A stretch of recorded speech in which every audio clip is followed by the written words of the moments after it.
open season. What's going on, guys? It's D-Ben. I hope you all have a blessed day today. And if you enjoy having open conversation to your favorite season, please make sure to subscribe. That being said, let's go.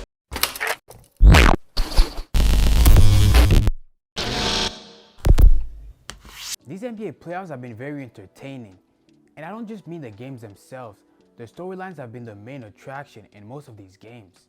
We've seen it with the Lakers and the Timberwolves, and although it was a playing game, the intensity was playoff-like.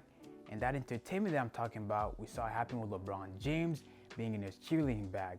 Although he wasn't the one making the shot, you could just see him creating a whole scene, being LeBron James. And that's what I like about LeBron. It's not always what he does on the basketball court, but it's all the shenanigans that he does off of it. In game one, they went up against the Grizzlies and Austin Reeves went off in the fourth quarter. I just love seeing an underdog win, and Reeves being an undrafted player, I don't think anyone saw that potential and the ability to perform at the level he did. Anyone but LeBron, that is.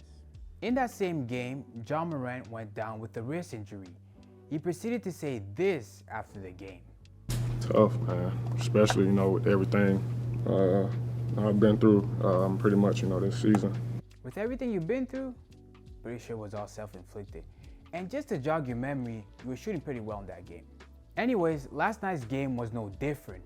The Sacramento Kings are now up 2-game against the Golden State Warriors.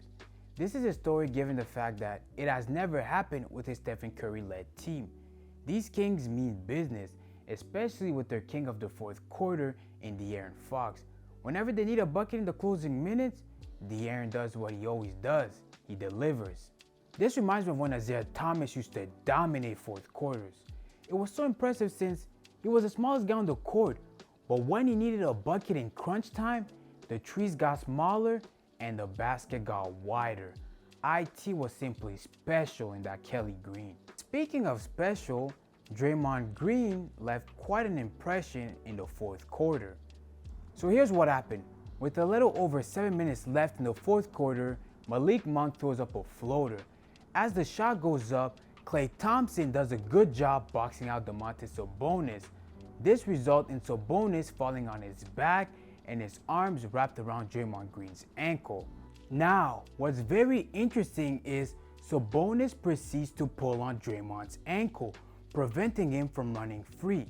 Naturally, Draymond, feeling the resistance, attempts to break free.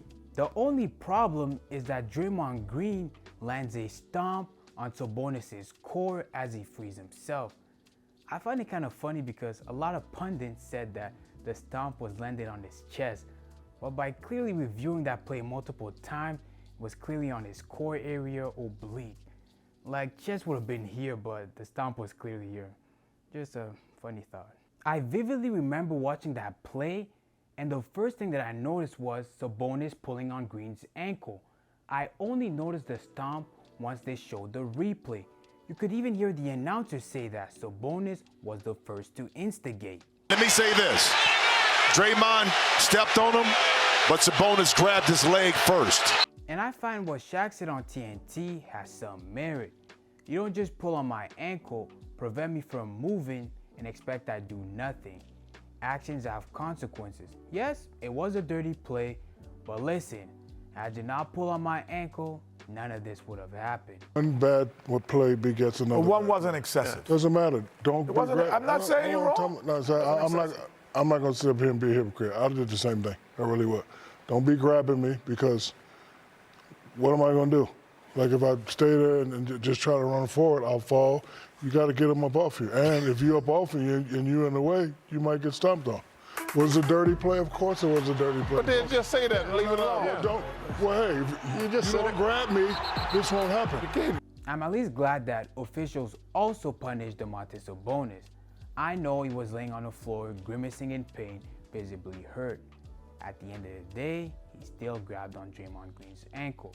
So Domantas Sabonis got hit with a flagrant 1 and Draymond Green with a flagrant 2, which resulted in an automatic ejection.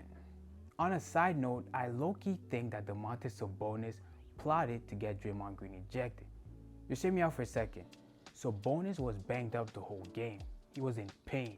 Either was getting hit in the face, bumped by Draymond Green, having to bang down low with Draymond Green. It was just a very physical game for him. So why not eliminate the obstacle, Draymond Green, who has been bothering me the entire game? And how do I do this? Pull on his ankle, knowing that Draymond Green is already a hothead, he's high-tempered, might do something stupid and get himself ejected. If that was the plan, that is pretty strategic. Just a thought though. That being said, the funniest part in this ordeal was Draymond Green's reaction. You could see him hype up the crowd that was booing him, then behind his bench he was jawing at the Kings fan.